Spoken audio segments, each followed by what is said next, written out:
বিশ্বাস করি যদি অন্য কোন মার্কার মানুষ পরে দেওয়া হয় সে পরে জনগণ সেটা মেনে নেবে বলে আমি মনে করি না মেনে নেবে।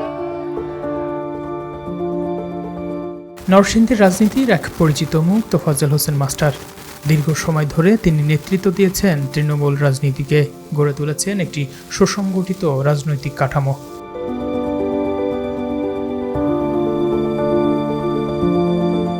টানা ২৭ বছর জেলা বিএনপির সাধারণ সম্পাদক হিসেবে দায়িত্ব পালন করে তিনি প্রমাণ করেছেন তার দক্ষতা ও নেতৃত্ব গুণ। বর্তমানে তিনি জেলা কমিটির সহসভাপতি হিসেবে দায়িত্ব পালন করছেন। ইতিহাসের সাথেও রয়েছে তার গভীর সংযোগ। ৬৯-এর গণঅভ্যুত্থানের মহানায়ক শহীদ আসাদের ছায়াসঙ্গী এবং বিএনপির সাবেক মহাসচিব আব্দুল মান্নান ভূঁইয়ার ঘনিষ্ঠ সহকর্মী হিসেবে তার রাজনৈতিক যাত্রা আরও সমৃদ্ধ হয়েছে।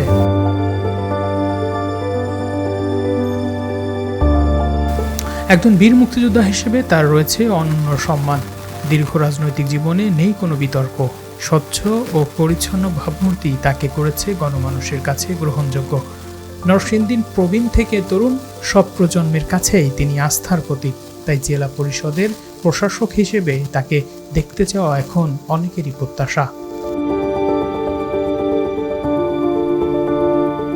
অভিজ্ঞতা, সততা আর ত্যাগ, এই তিনের সমন্বয়ে গড়া একজন নেতা তোফাজ্জল হোসেন মাস্টার, যার হাতে নরসিংদীর ভবিষ্যৎ হতে পারে আরও সুদৃঢ়।